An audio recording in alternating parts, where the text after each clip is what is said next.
Hi there, Alan here with our weekly program on discovering Buddhism. I hope you're well. So today's our third class on this topic of presenting the path, which is like an overview of the lamrim being the basic Buddhist teachings. So next week's the last week, and then we're going to start live classes at VI for most subjects in November, I think the first week of November. But we've decided to just, with Discovering Buddhism, we're going to just continue our YouTube broadcast until the end of the year. It's only about, I think we've got 4 or 6 weeks between the beginning of November and the last class, which is middle of December. So we're just going to continue YouTube videos, YouTube broadcasting, streaming, and then we'll see how things go with people coming back to the centre after the lockdown, and probably resume live classes next year, first term next year, which will be in February. Okay, so as always, for new people, if anyone is new watching, either live or watching the video, I put my name there on the chat column with my email address, so that you can actually join the group and receive the notes each week by just emailing me. And I'll put you on the email list, excuse me.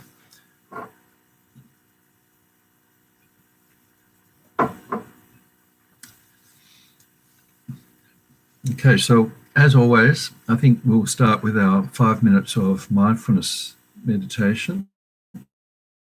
Just focus on the breath, the breathing, without changing the breath, and we adopt a posture that's very comfortable. Could be sitting, could be lying down, could be sitting on a cushion, or could be sitting on the floor on a chair. So the main thing is physically to be comfortable. The spine should be straight, shoulders relaxed, and then what we do is just allow our attention to focus on the breathing. Nothing to change with the breath. We're watching what's already happening, the breath entering and leaving the body, and we're just watching that without judging, no right or wrong breath. And at the same time, we're keeping an eye on what's going on. This is called introspection, where we just monitor for any distractions. It's an easy process, but it's quite difficult to do. The theory is easy, just focusing on the breath, but we need to actually be alert for when we lose our attention and the mind wanders off, gets distracted.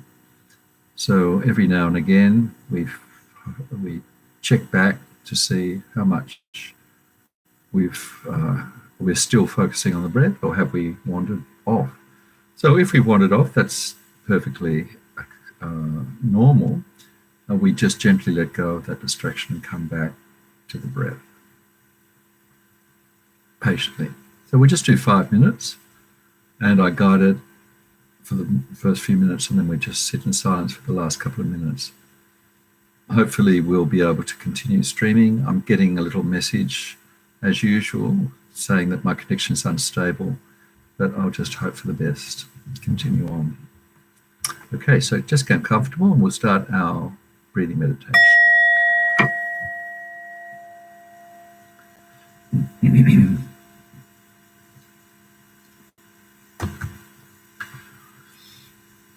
Okay, now we start by bringing our attention inwards.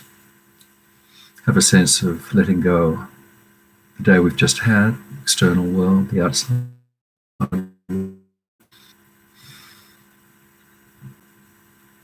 Bring our attention into the body and into what's happening in the mind, our inner world.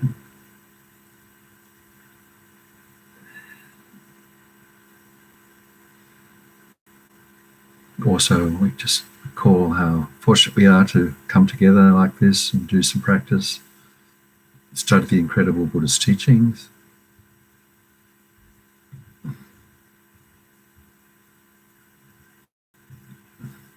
We're doing our practice study not just for our own benefit, for benefit of those around us. And now we come into the body, just scanning, making sure the spine's straight and letting go of any tension in the body, the upper body, the shoulders, the neck and the head. Eyes can be closed or open. The downward gaze, feeling the weight of the body on the surface, the chair or the floor, and allowing ourselves to be held by the earth, with a sense of letting go, focusing on the out-breath particularly, and breathing out tension in the body, tension in the mind.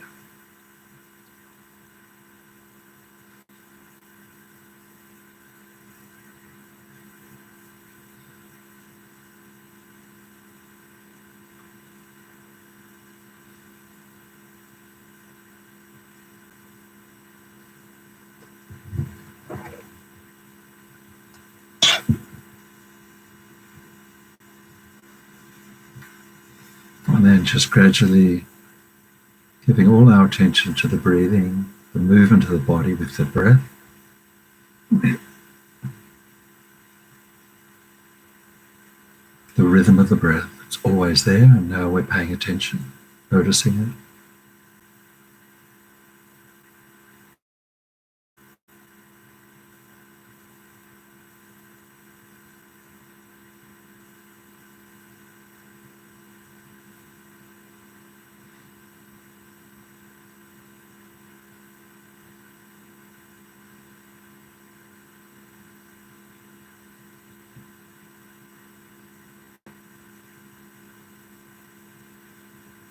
Just one breath at a time. Full flow of the in-breath, full flow of the out-breath, staying with it.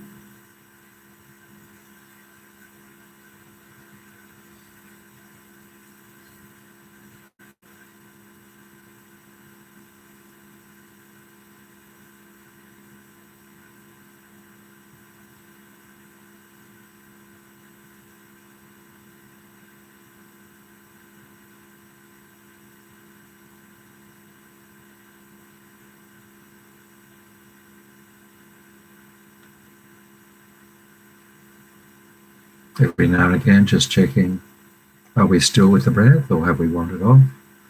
Another time, another place. If we've wandered, that's okay. Be glad we noticed that.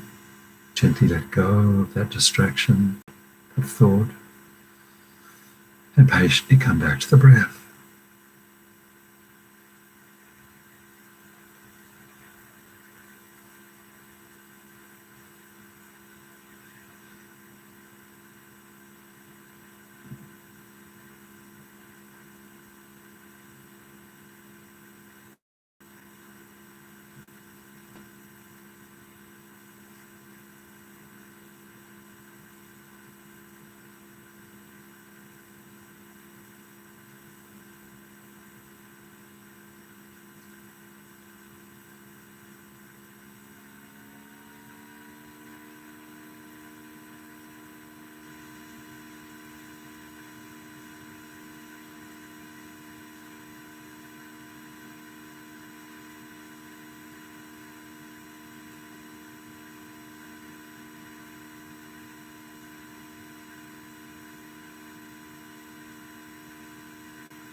just relax.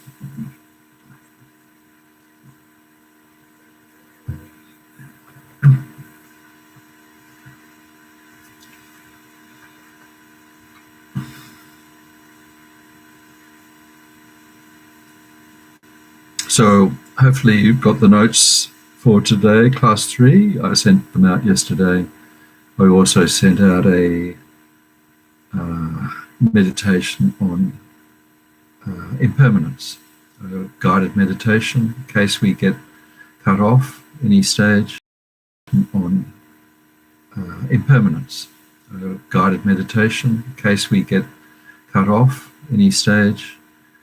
We'll do that meditation at the end of the class. If you lose contact, you can do the meditation yourself at home later, or tonight, or later on. So let's, as usual, look at our questions. I've got 3 questions from last week, just to recall what we did last week. So remember, we're looking at the lamrim, which is the path, the graduated path of enlightenment, it's often called. And the original teacher of this text is called Lamrim, and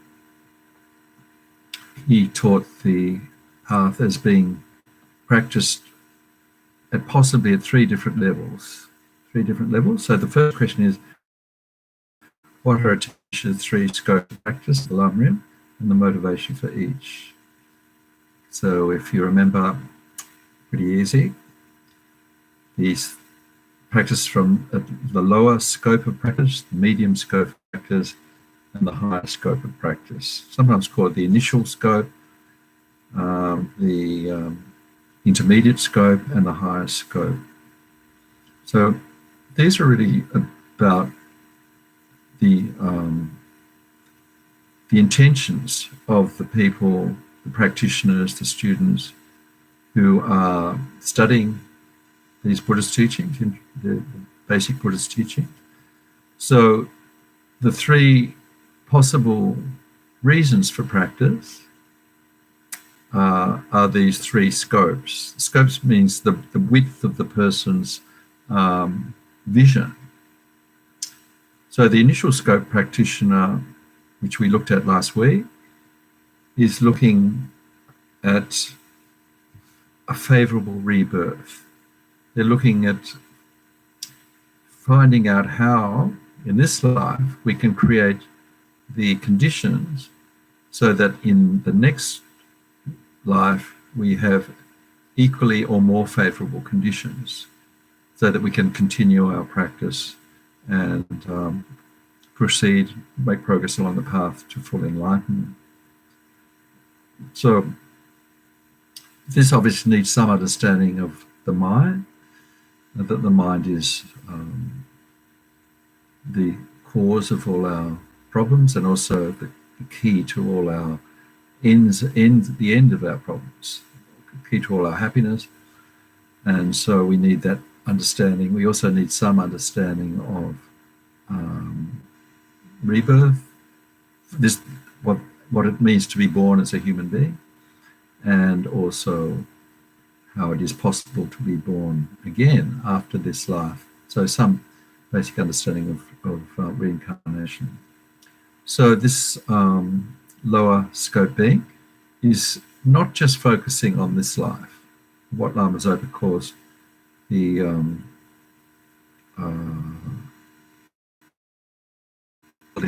worldly distractions of this life, which is basically what ordinary beings are doing. They're just trying to make the most of this life.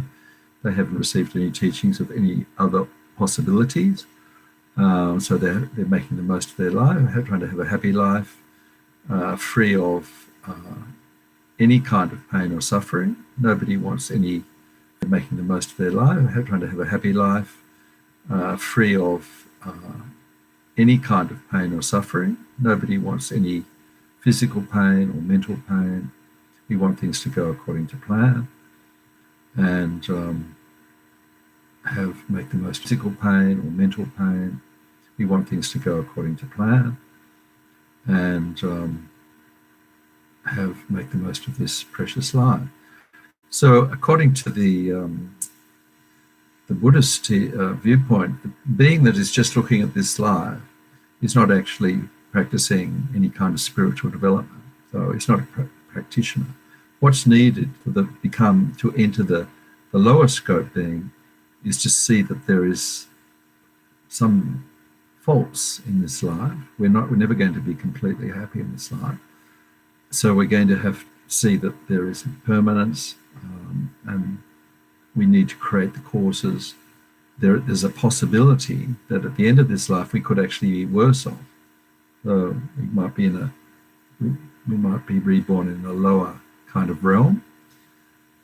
So we want to make sure that we have a favourable rebirth. We're still in samsara. We're still subject to the conditioned existence, what's called cyclic existence, but we're going to work through and continue our practice in the next life.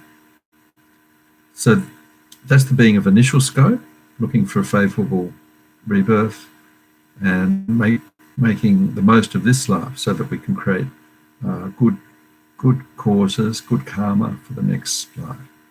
So then the second one is the being of medium scope.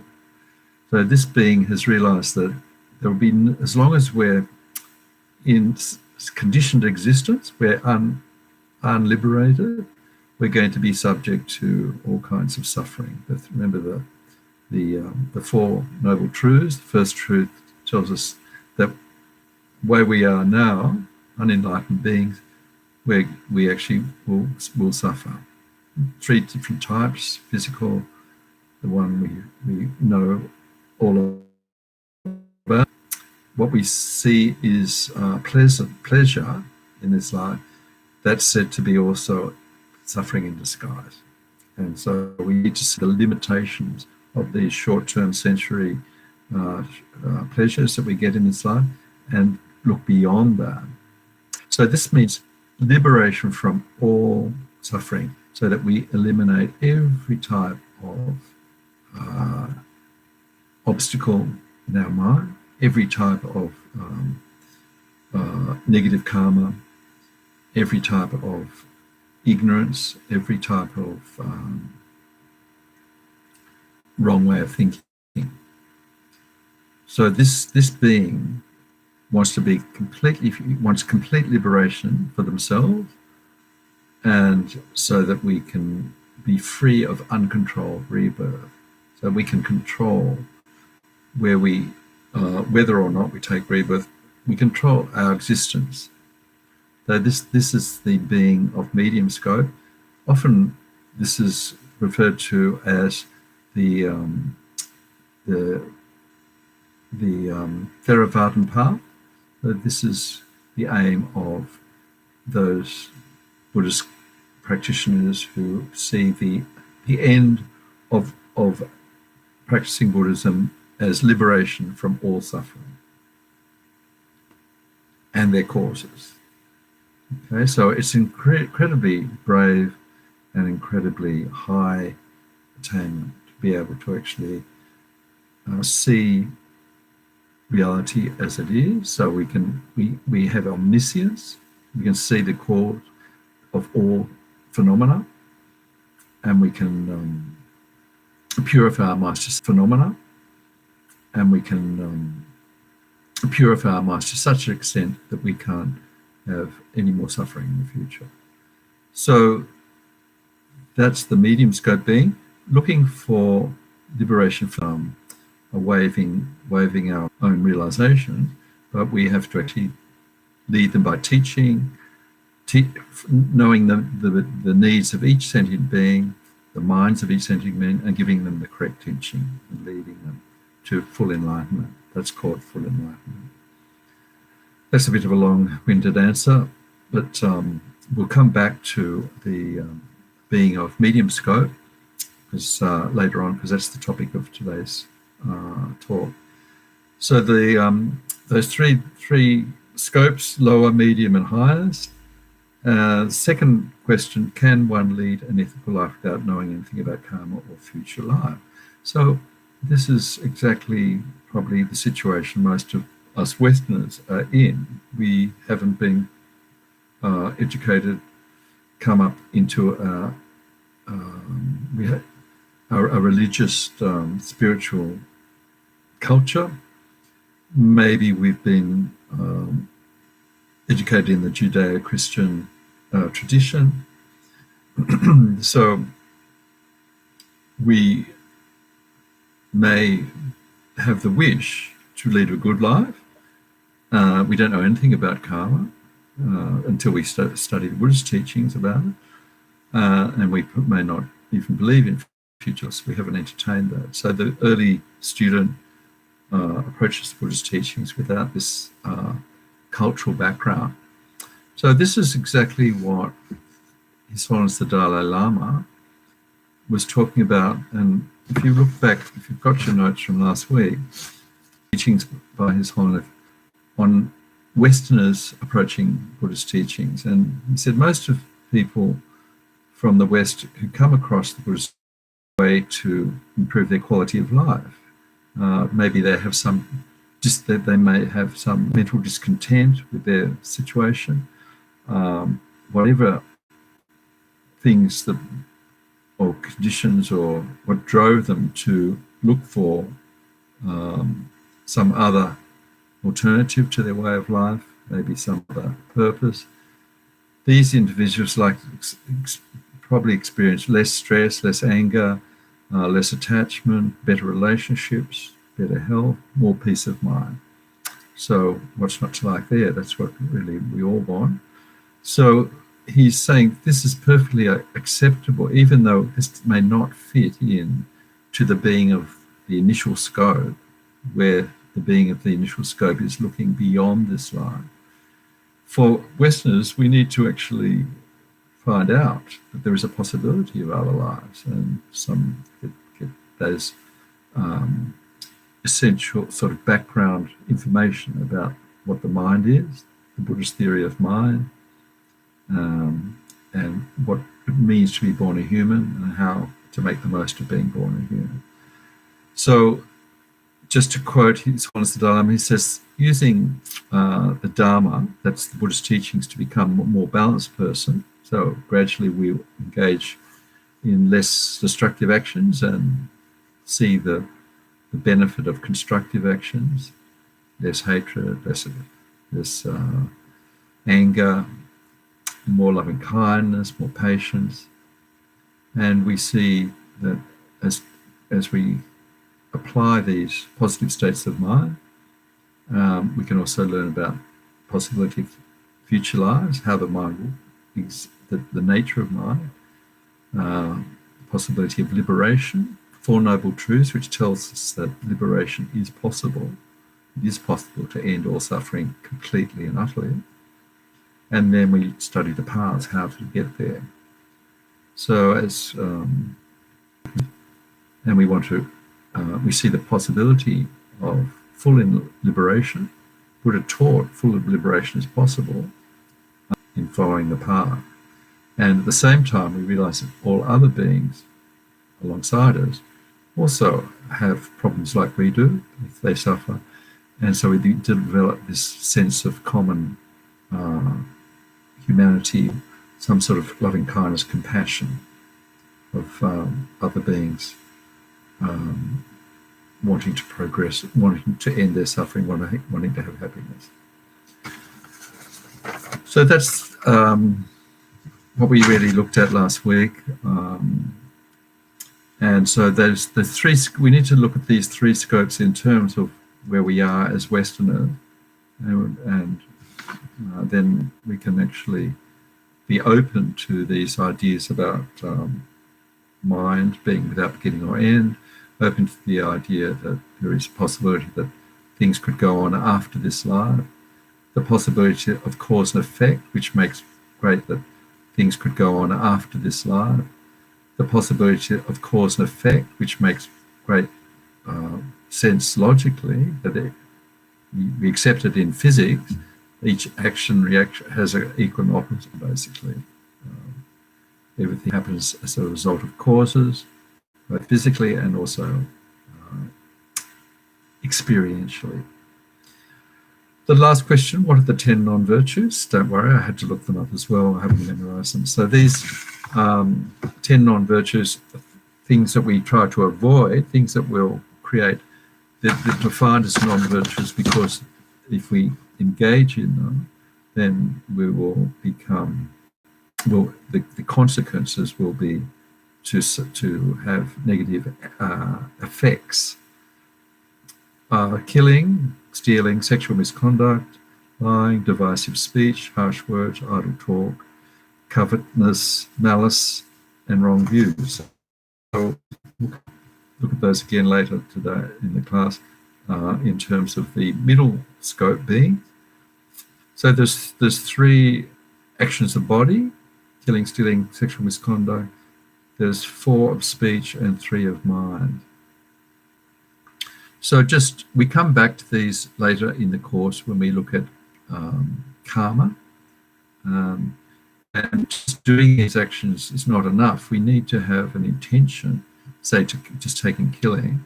We will often, if we're doing gardening or walking or we're stepping on insects, killing is happening because we are alive. We intentionally kill insects, but to have the full karmic effect, negative effect of killing, we need to have an intention, we need to complete the action, and we need some satisfaction that we've completed the action. So we come back to look at what these fully completed actions need, what it means to fully complete these negative actions. Okay, so there's more to it than just doing the physical action. There has to be some intention and so on. So let's have a look. Just if you have a look at your notes, I've actually put the words of a prayer that if you've might have come across it, but in the FPMT prayer book, there's what they call morning activities or morning prayers. And this particular prayer looks at what the different scope. Please bless me to see that this greatly meaningful body with 8 freedoms and 10 richnesses is difficult to find and easily perishes. Okay, so the person who's saying the prayer is asking for inspiration to realize that this body we've got, this human body, there are 8 freedoms and 10 richnesses. Don't worry about each one of them, but basically because with a human body in a place that's very auspicious for where the Buddhist teachings are, and we've got the opportunity to study, work, to take care of our mind, study the teachings and meditate. Realizing that this is a rare occurrence and that the body can die at any time. Action results so profound that what we do has consequences. And doing negative actions will cause negative consequences. Evil, we could be in a very unpleasant situation if we act negatively. So we realize that what we do, say, and speak can have consequences. So we watch carefully what we do, say, and speak, and we take inspiration from those great beings who've actually overcome all suffering. These people have become enlightened and liberated. The objects of refuge, the 3 objects of refuge. The Dharma Sangha. So we decide to abandon negative actions and accomplish virtue, because we don't want an auspicious next life. That's the being of low scope. So let's have a look now at the path of medium scope. So these are beings who can see that just by having a life that, even if it's as good as this one that we have now, we're still basically trapped in samsara, Remember, the Four Noble Truths tell us that 8 richnesses. Then, or there's another possible state which is even much more pleasant than the human realm, the God realm or the Deva realm, where beings are totally in a state of bliss and pleasure all the time. But they're still in samsara. They haven't actually eliminated all the delusions and purified. But they're still in samsara. They haven't actually eliminated all the delusions and purified their minds. So it's good for while it lasts, but then eventually the cause, the karma for being born in that pleasurable realm runs out, and those beings go back to lower states of suffering. So as long as I'm subject to, even though I might get a good rebirth next life, I'll still have to experience suffering endlessly in this samsara, because I haven't abandoned and I'm under the control of disturbing thought obscurations. So I still basically have the seeds of the wrong ways of thinking, of ignorance and delusion. Therefore, by reflecting well upon the way of cycling in samsara, may I be able to follow continuously day and night the path of the 3 types of precious training, which is the principal method of liberating from that samsara. So these 3 types of precious training are basically living ethically and developing our mind so that we can focus and concentrate, and also develop wisdom, understanding the wisdom of the way phenomena exist. Ethics, concentration, and wisdom. And that's another way. So having seen what's possible, having seen what's necessary to get there, then they take refuge in what's called the 3 gems, triple gems, the Buddha, Dharma, and Sangha. The Buddha, the Dharma is the teachings, and the Sangha are those who are following the teachings. So these inspire us, and so we think taking refuge in this possibility and the means to this possibility. Okay, so just looking at the notes, middle of page 2, I won't read them all out, but it's just actually explaining the scope being how liberation is the key to the end of all our suffering and causes of suffering. So how do we do this? So remember when we looked at the Four Noble Truths, we suffer. The suffering has causes. Second Noble Truth. These causes can be eliminated and completely eliminated. Third Noble Truth. And the way to eliminate the causes of the suffering is compassion.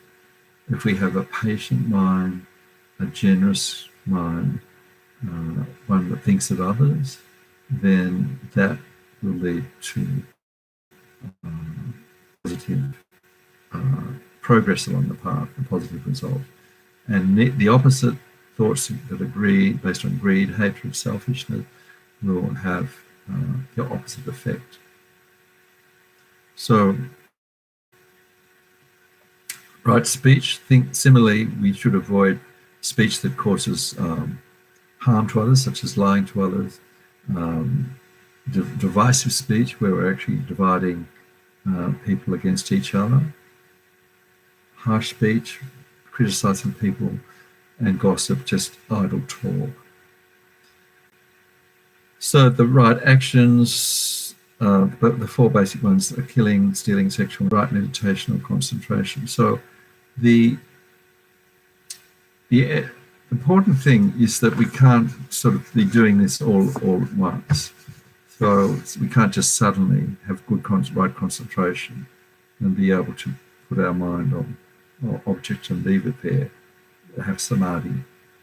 So these things take time, and some of the things may be easier depending on our situation. Like it might be easy to choose to earn our living without harming others, avoiding slavery and arms dealing, and so this sort of thing might be fairly could be obvious to us even without the Buddhist teachings too. It goes back to our sense of negative actions that we can easily avoid come first, and then we gradually work on the things that are more difficult, like developing our concentration, and then using our reasoning, look at different parts of the Buddhist teaching using analytical meditation.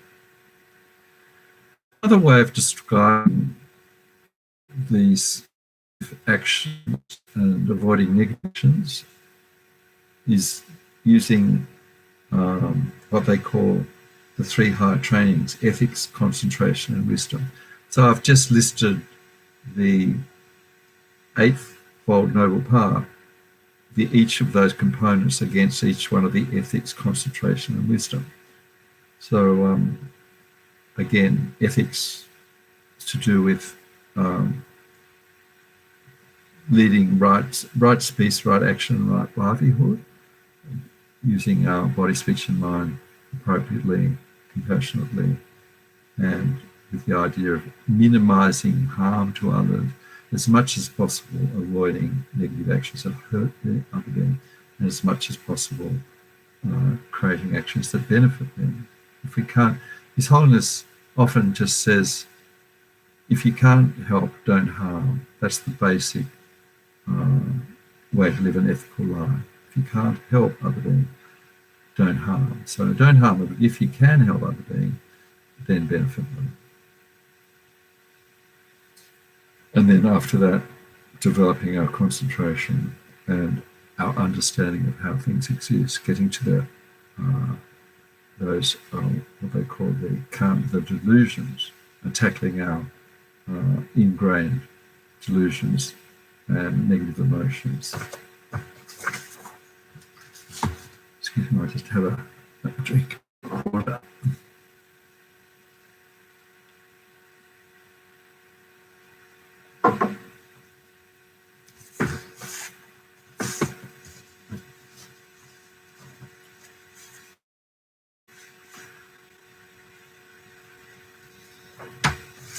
So I want to leave time to do this practice on impermanence, because impermanence is at the heart of both the being of initial scope, the lower capable being, and the intermediate scope. Those motivations to undertake Buddhist practice, the lamrim, are inspired very much by understanding how impermanence works with impermanent, and that by accepting, seeing how things lack an essence, lack any sort of thing that we can hold on to, we can loosen our grasp on the way we live our life. And loosening our grasp means less attachment, and less attachment means that we're able to see things as they are, and eventually get to more compassionate and wisdom-based way of living our life. So we'll just come to that just on what's coming next week. So next week we look at the Mahayana, the Mahayana Path, the being of the higher capable being. The higher capable being is all the realizations of the first two beings, the lower and the intermediate capable being. They realize that we need to actually purify our minds and realize how things exist, the wisdom realizing the emptiness of all phenomena. And we need to actually become liberated from psychic existence.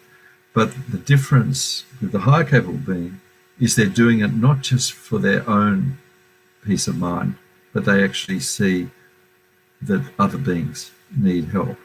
And so we need to have this liberated mind so that we can actually not just pass into nirvana and enjoy the bliss, but also come back in human form or whatever form will help and lead other beings to the state of liberation and enlightenment. So that's the Mahayana motivation. All the practices, all our motivation is done for the benefit of other beings. So liberation is just a way of helping beings in the most effective possible way. Instead of just having enlightenment as the first goal, and then when we're enlightened, we can, by the way, help other beings because we've got the capacity to be able to provide beings with whatever is needed. We can see what they need, and we can guide them in a way that will benefit each particular being according to their need. So it's not, Lama Zopa is always stressing that the first thing is to how can I help cure people of their illnesses, needs that might be the way that the ordinary being might see as a very benevolent student. So they realise that they actually have to go to a medical school, they've got to go through, get a good education, go to medical, they've got to learn all the different types of illnesses, so that then they can actually go out into the world and practice to help these beings. So they're doing their study, their medical studies, maybe their specialist studies, so that they can come back and benefit other beings. So I just sort of, it helps sometimes to think in terms of a practical example of the being of great scope, why they see the need to come back and help other beings. They have this, because they have the, as they develop along, they call these beings bodhisattvas who can see how beings suffer and have unbelievable compassion.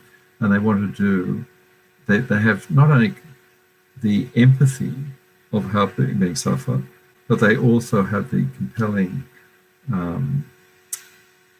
drive to want to actually stop the being suffering.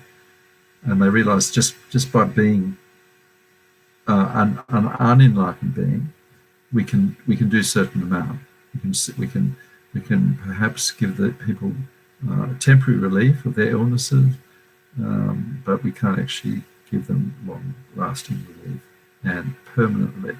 Only the Buddha can do that because of their great omniscient mind. So that's that. We're going to start looking at that next week, the being of the highest capable being. And actually, the rest of the whole Discovering Buddhism course, nearly all of the rest of it, except because that is the path of Tibetan Buddhism. The path of Tibetan Buddhism is Mahayana Path. So all the teachings that we get from Tibetan Buddhist teachers, as well as the Dalai Lama, Lama Zopa, Lama Yeshe, so all these beings, all the different sects of Buddhism, 4 sects, are all Mahayana sects of Buddhism. And so the path of the highest capable being is what we're studying. But remember that all those beings and bodhisattvas, the enlightened beings, Buddhas, all the teachings, they also are based on the lower teaching, the beings, the person who realized the first noble truth, realized that they need the wrought laws of karma, cause and effect, that what we do think, say, is going to actually have a cause on our plant seeds in our consciousness and going to have an effect later. So all those foundations, as Rabina says in her transcript, if you've had a look at it, fantastic, lot of teachings there. So everything that so on. So the foundations of the lower intermediate capable being is all part of the foundations of the higher capable being. Can't just jump straight into university without those studies in the lower areas of study, in the more elementary areas, not so much lower. So I can't believe how quickly the time goes. So I'm going to just make sure we finish the meditation on impermanence. So I guess if you've got, excuse me, if you happen to have those notes on, the teachings on impermanence are like the basis for the wisdom teachings in Mahayana Dharma, Mahayana Buddhism, how to understand how things exist, how we exist, how phenomena exist. So wisdom, lamps, dew, bubbles, flashes of lightning, are these things that just are ephemeral, that can't really be tied down. They exist, but they only exist for just a short instant. See conditioned things as such. Conditioned things are everything that has a cause. And so all existence has a cause. And so this is the way we should actually see reality, see things through our senses as impermanent. So by forgetting impermanence and falling into the trap that actually this world, it seems so concrete, it seems so secure, everything seems so, particularly when we live in a very comfortable, physically comfortable environment, like most people in the West do. We have enough food, we have enough shelter and clothing and so on. So if we forget that all this is impermanent and can end at any moment, then this is the cause of our problems. Because what we're doing is when things go wrong, when the chocolate runs out, as Lamrim says, then we're not prepared for it because we're expecting things to continue on. So this meant meditating to our mind, the way our mental thoughts change constantly, and acknowledging that there's nothing there that we can regard as permanent and concrete and unchanging. It's all subject to cause and so condition, what is called conditioned phenomena. Another way of describing it is things that exist dependently, not independently. So we can actually, so each contact is followed by a separation. So then we just acknowledge that the physical impermanence of the world. So this is backed up by physics in science, that we know that there is no, just looking around the room, the chairs, the walls, these objects, the physical world, plants and so on, we can know that there is no atom that can't be divided into particles. There's no partless particles. So we might know a little bit about quantum physics. Don't have to know about it, but the physical sciences confirm what the Buddhist teachings tell us. There is nothing that can be broken down, that can't be broken down into smaller parts. So we look at that, and then we come to the conclusion that the body, our minds, our states of mind, and the phenomena in the world, the things we detect through our senses, are all subject to, are all impermanent, constantly changing. So if the more we can integrate this way of thought into our everyday thinking, then the less attachment we have. So it helps us develop renunciation. Renunciation is being able to acknowledge that there is nothing that can provide lasting satisfaction in this worldly existence. So we have less of a grasping, less expectations that will provide lasting satisfaction. So we also realize that other beings also suffer from this sense of attachment and separation. So it helps us to develop compassion, loving kindness, a feeling of oneness. And then the final thing it helps develop is the sense of that wisdom realizes emptiness, that how things exist, this is how things exist. Impermanence is just a symptom of the empty nature of phenomena. And that applies not just to the physical world, but actually this self that we regard so important, this sense of need. So we also had a look at that in last. Maybe we didn't look at that last week. Sometimes I mix up my drop-in meditation class with my Discovering Buddhism class. In drop-in meditation on Friday, I think we did how the self exists. Anyway, we can possibly do that next week. Okay, so let's just. I would love to be able to have question and answer because I know there's probably many of them. But unfortunately with YouTube, not possible. But do feel free to email me questions if you want. And also next week, I'll give you the complete list of questions for the whole module, practicing the path, presenting the path, and also the answers that the writers of Discovering Buddhism provide for them, because not everybody will have access to all the notes and so on. Okay, so I think it's good to have. Normally I wouldn't be giving out the answers, we can just talk the answers through, but I think because we don't have face-to-face classes, it's good to actually have them there so you can do your revision by looking at the answers. Remember that the answers are not necessarily the one and only answers.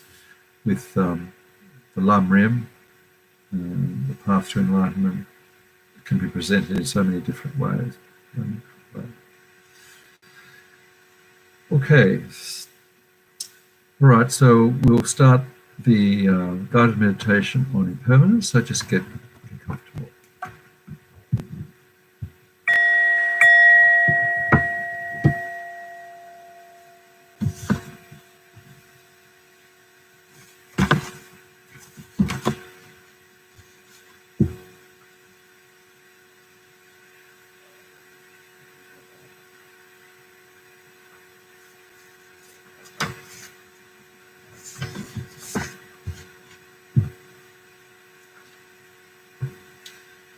So we begin our guided meditation on impermanence by just starting with some breathing meditation, just a few moments to focus on the breath, calm the mind, not changing the breath, but just allowing our attention to observe the rhythm of the breath entering and leaving the body.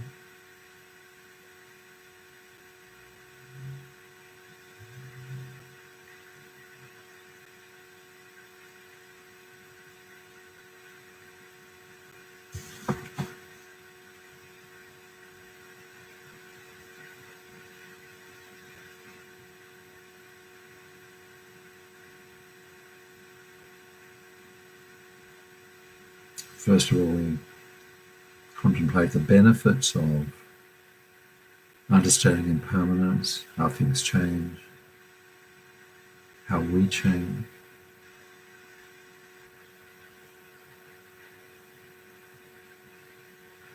If we have a fixed view of difficult people, then we see them as unchanging.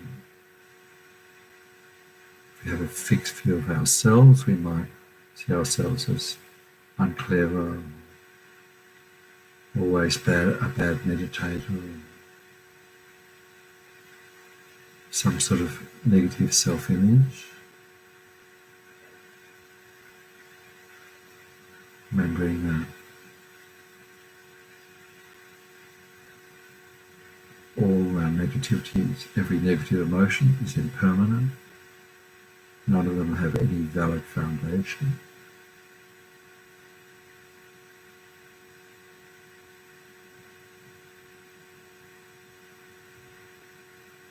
all enlightened beings were once one enlightened, unenlightened.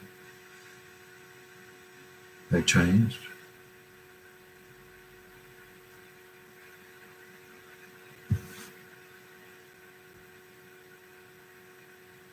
Just repeating the prayer to Shakyamuni Buddha,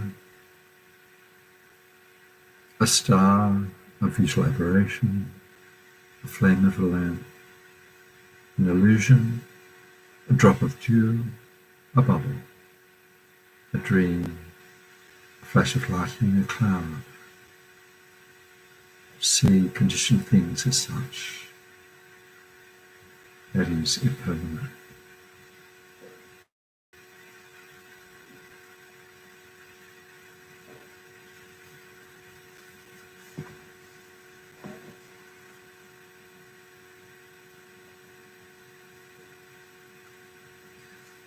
So beginning our meditation on impermanence of self, of ourselves, starting with our body,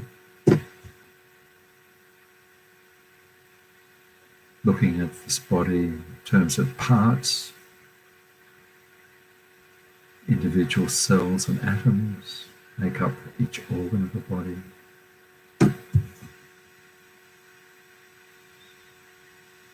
Moment by moment, each cell of the body is either being regenerated, dying, being a new one born, being regenerated.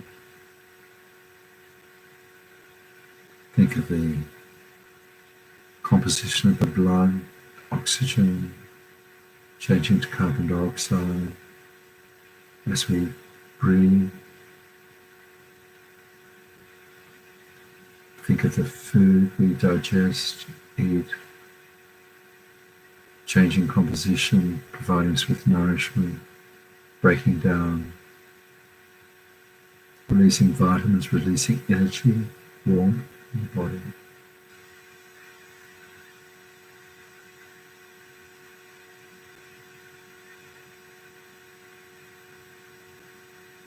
Think of the body aging moment by moment from the moment we're born. This body has been aging.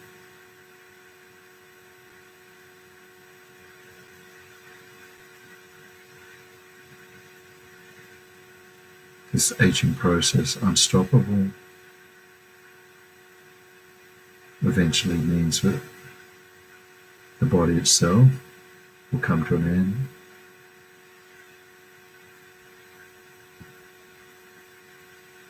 The organs will break down.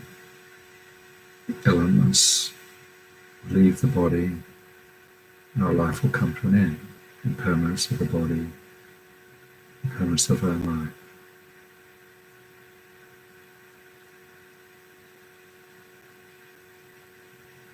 Constantly we experience reminders of impermanence of the body, the loss of loved ones when they die, loss of pets, animals.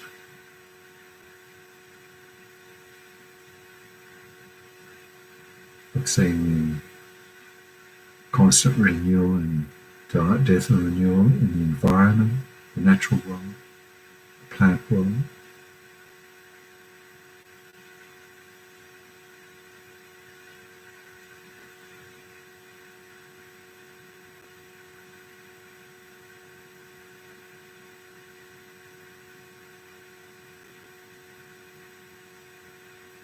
Feeling the impermanence of this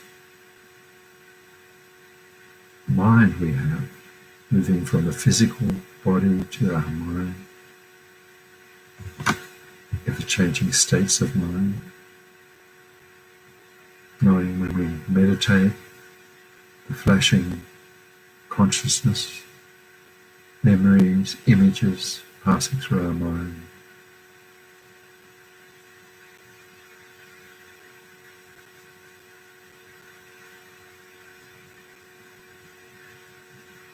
Various ups and downs in our mind, times we feel pleased, happy, disappointed, or the moods we pass through in one day, even 1 hour.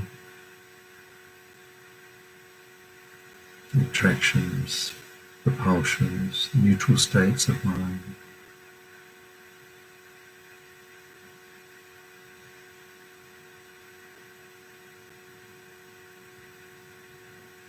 Every pleasant state we experience will come to an end.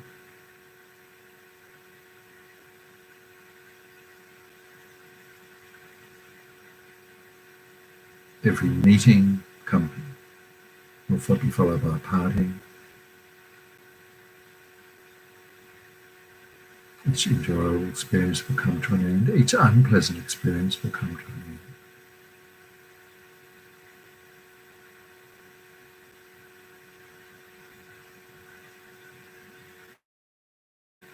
Acknowledging our Buddha nature, our fundamental purity, the sky behind the clouds, negative states of mind based on wrong conceptions that are impermanent, have no valid foundation, attachment, aversion.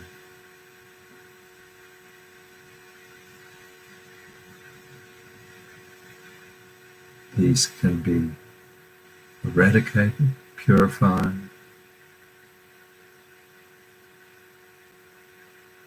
negative emotions and states of mind based on ignorance,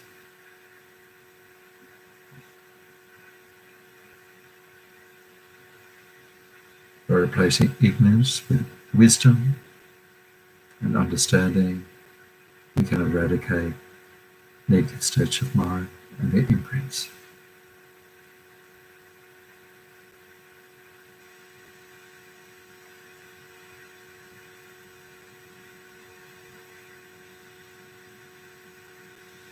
Moving to what seems to be the concrete external world, just looking at the room that we're sitting in, the walls, the furniture, the cushions, the chairs, appearing solid, as if they are existing from their own side, their own independent existence.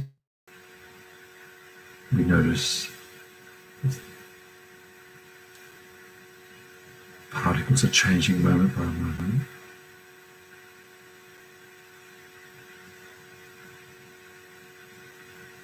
The changing of the physical world is possible because the subatomic particle level change is happening. The microscopic level change is happening, causing the macroscopic change.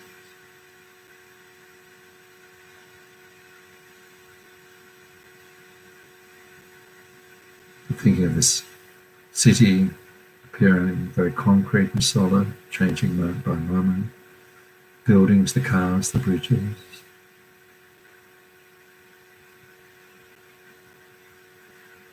Outside the man-made world, the natural world, the plants, the trees, the seasons, the oceans, the rivers, changing moment by moment. The climate.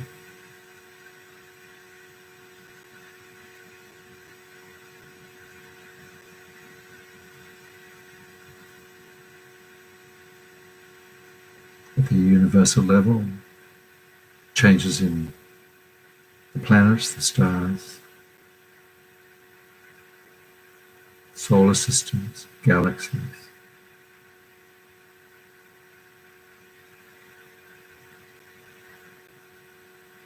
Stars being born, stars dying, disintegrating.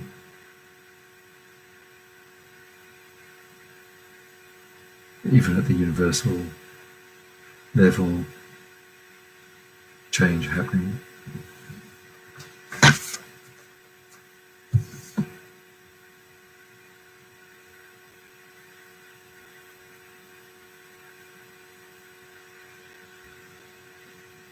And pausing to actually experience this change, constant change in our bodies, constant change in our minds, ever flow of consciousness, feeling, experiences.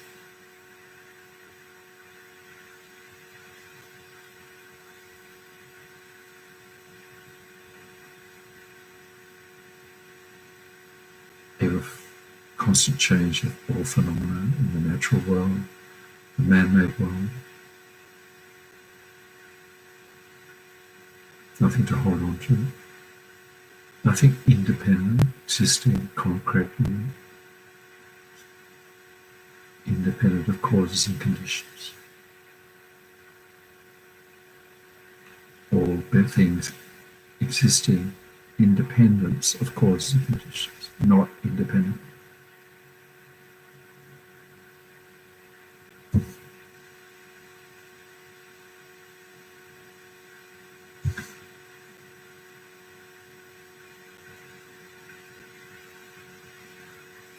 So by realizing the impermanent nature of ourselves, our bodies, our minds, our consciousness, the physical world in which we live,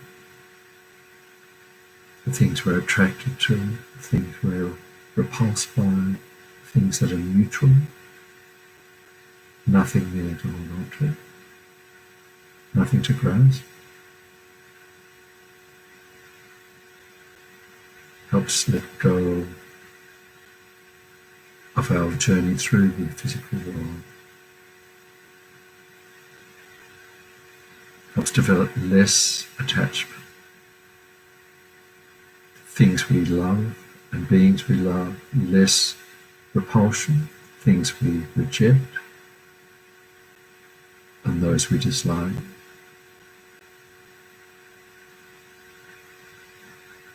This is developing a sense of renunciation in our daily life, letting go of clinging, holding on to something that can't provide us with satisfaction. Helps develop understanding of the dependent nature of reality, that things depend on causes and conditions, ever-changing causes and conditions. The conditions themselves are changing. Helps develop understanding of emptiness of all phenomena, things lacking inherent existence, lacking an essence, including ourselves, who we are. We exist, but by labeling, imputation,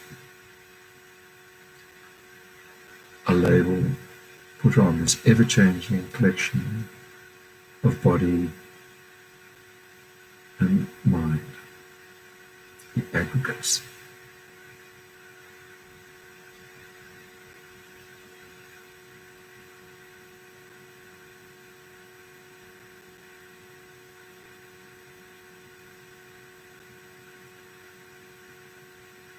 Not only do we suffer from attachment, it comes from not appreciating emptiness of all phenomena, but other beings also suffer in the same way, causing them to experience suffering when they don't want suffering. Just like us, they want happiness and no suffering, feeling that sense of humanity, loving kindness, compassion for all beings.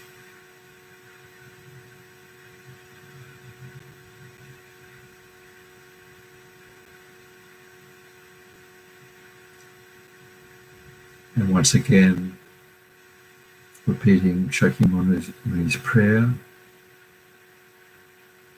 on remembering impermanence, a star, a visual aberration, a flame of a lamp, an illusion, a drop of dew, a bubble, a dream, a flash of lightning, a cloud. See conditioned things as such.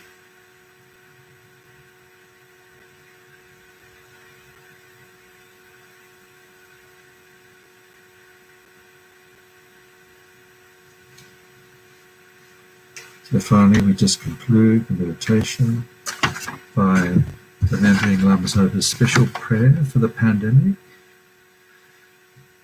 However many sick sentient beings there are, may they quickly be freed of all sickness. May all the sickness, without exception, of all transmigrating beings never occur again.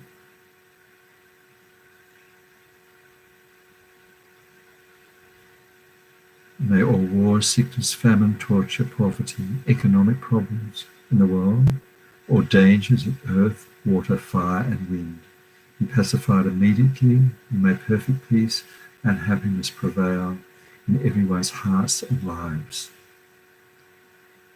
May the Buddha Dharma last for a long time. May sentient beings in this world meet the Buddha Dharma and achieve enlightenment as quickly as possible. Dedicating to that.